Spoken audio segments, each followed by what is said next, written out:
찬송가 366장을 부르시겠습니다. 366장입니다. 어두운 내 눈 밝히사 진리를 보게 하소서. 진리의 열쇠 내게 주사 잠빛을 찾게 하소서. 깊으신 뜻을 알고자 엎드려 기다리오니 내 눈을 뜨게 하소서. 성령이여 막혀진 내 귀 여시사 주님의 귀한 음성을 이 귀로 밝히 들을 때에 내 기쁨 한량 없겠네. 깊으신 뜻을 알고자 엎드려 기다리오니 내 귀를 열어주소서. 성령이여 봉해진 내 입 여시사 복음을 널리 전하고 차가운 내 맘 녹여주사 사랑을 하게 하소서. 기쁘신 뜻을 알고자 엎드려 기다리오니 내 입을 열어주소서. 성령이여. 아멘. 이 시간 우리 계신 하나님 말씀은 마가복음 4장 21절에서 29절까지 말씀입니다. 마가복음 4장 21절에서 29절입니다. 교독하시겠습니다. 또 그들에게 이르시되 사람이 등불을 가져오는 것은 말 안에나 평상 아래 두려함이냐 등경 위에 두려함이 아니냐. 드러내려 하지 않고는 숨긴 것이 없고 나타내려 하지 않고는 감추인 것이 없느니라. 들을 귀 있는 자들은 들으라. 또 이르시되 너희가 무엇을 듣든가 스스로 삼가라. 너희 헤아리는 그 헤아림으로 너희가 헤아림을 받을 것이며 더 받으리니 있는 자는 받을 것이 없는 자는 그 있는 것까지도 빼앗기리라. 또 이르시되 하나님 나라는 사람이 씨를 땅에 뿌린 것 같으니 그가 밤낮 자고 깨고 하는 중에 씨가 나서 자라되 어떻게 그리 되는지를 알지 못하느니라. 땅이 스스로 열매를 맺되 처음에는 싹이요 다음에는 이삭이요 그 다음에는 이삭의 충실한 곡식이라. 열매가 익으면 곧 낫을 대나니 이는 추수 때가 이르렀음이라. 아멘. 오늘은 감추지 않은 복음 자라게 하시는 하나님이라는 제목으로 말씀을 나누겠습니다. 사람이 등불을 가져오는 것은 숨겨두기 위함이 아니라 그것을 등경 위에 두어서 방안을 환하게 비추기 위해서 또 어두운 곳을 비추기 위해서 등불을 가져온다라고 말하고 있습니다.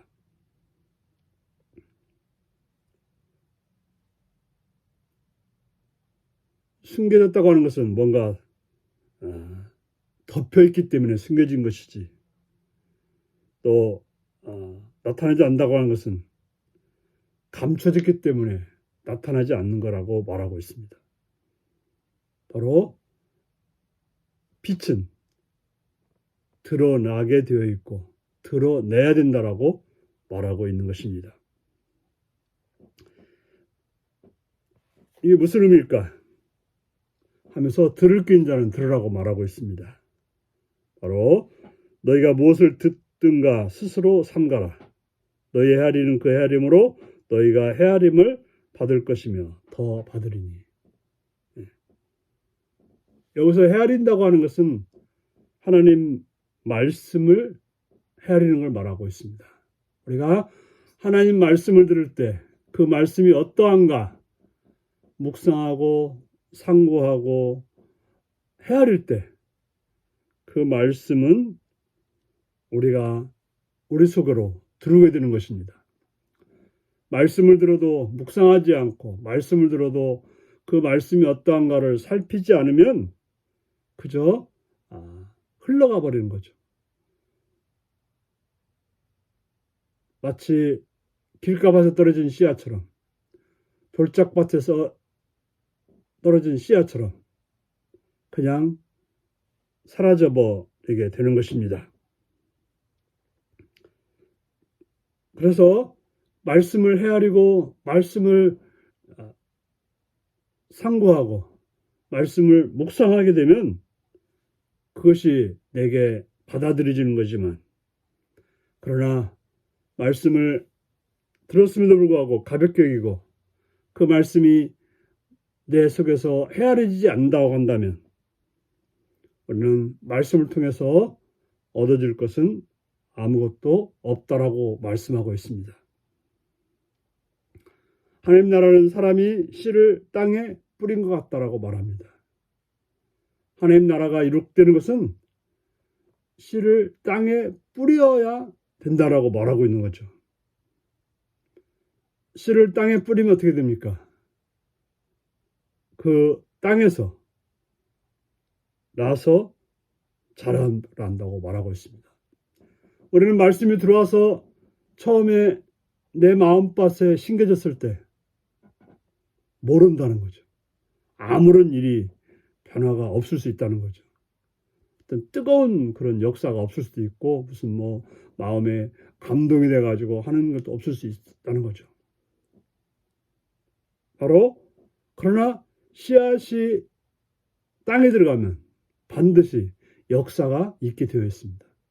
그 씨앗이 살아있는 씨앗이라고 한다면, 생명 있는 씨앗이라고 한다면 반드시 그런 역사가 있게 된다고 말하고 있습니다.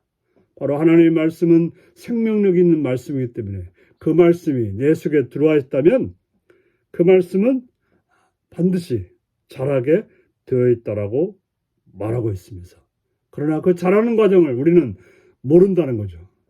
왜냐하면 자라게 하시는 하나님이 있기 때문에, 자라게 하시는 성령님이 있기 때문에 우리는 그 과정을 모르지만 중요한 것은 말씀을 우리가 헤아리고 묵상하고 살피면 그 말씀은 우리 속에서 역사가 이룩되어서 땅이 스스로 열매를 맺되 처음에는 싹으로 나오고 다음에는 이삭으로 나오고 그 다음에는 그 이삭이 충실한 곡식이 된다라고 말씀하고 있는 것입니다. 그래서 열매가 익으면 낫을 대서 추수 때가 이르게 된다라고 말하고 있습니다. 바로 하나님의 말씀은 숨겨질 수 없고 그 말씀 우리가 잘 헤아려서 살펴서 묵상해서 또 되새김질을 통해서 그 말씀을 듣고 배우고 알게 되면 그 말씀은 반드시 하나님께서 우리 속에서 자라게 해서 처음에는 싹이 나지만 싹이 줄기가 되고 줄기에서 이삭이 나와서 이삭이 열매가 되어서 놀라운 결실을 얻게 된다라고 말씀하고 있습니다. 우리가 모른다고 해서 아무런 일이 일어나지 않는 것이 아니라 반드시 하나님 말씀이 우리 속에 들어온다면 분명 역사가 있을 것임을 알아야 되는 것입니다. 농부가 씨를 뿌릴 때 염려할 필요 없이 씨를 뿌렸으면 이제 땅에다가 맡겨두고 하나님께서 여러 가지를 통해서 자라게 하신다는 사실을 기억하고 행하는, 그래서 우리의 믿음이 바로 말씀이 들어와야 성장하는 것이지 말씀 없이는 되지 않는다는 기억하셔서 말씀을 잘 상고하고 그 말씀을 통해서 성숙하여서 하나님 나라를 이루는, 하나님 나라를 사는 여러분들이 되시기를 바랍니다. 기도하겠습니다.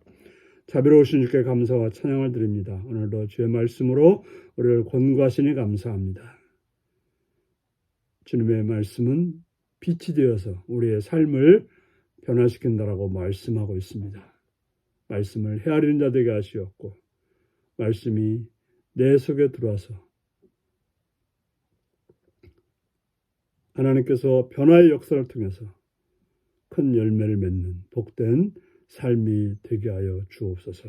그래서 날마다 말씀을 상고하고 말씀을 묵상하고 말씀을 되새김질을 통해서 생명의 역사가 있는 성도들이 되게 하옵소서. 예수님의 이름으로 기도합나이다. 아멘. 하늘에 계신 우리 아버지의 이름을 거룩하게 하시며 아버지의 나라가 오게 하시며 아버지의 뜻이 하늘에서와 같이 땅에서도 이루어지게 하소서. 오늘 우리에게 일용할 양식을 주시고 우리가 우리에게 잘못한 사람을 용서하여 준 것 같이 우리 죄를 용서하여 주시고 우리를 시험에 빠지지 않게 하시고 악에서 구하소서. 나라와 권능과 영광이 영원히 아버지의 것입니다. 아멘. 말씀 묵상입니다. 등불과 진리의 복음은 어떤 면에서 유사한가요? 나만 알지 않고 다른 사람에게 알릴 좋은 소식이나 정보는 무엇인가요? 땅에 뿌려진 씨가 자라나 열매 맺게 하는 주체는 누구인가요? 전적으로 하나님의 행하신 일이라고 고백하며 감사하는 일은 무엇인가요? 오늘 이 말씀을 묵상하시며 주 안에서 오늘도 복된 날로 승리하시기 바랍니다. 샬롬.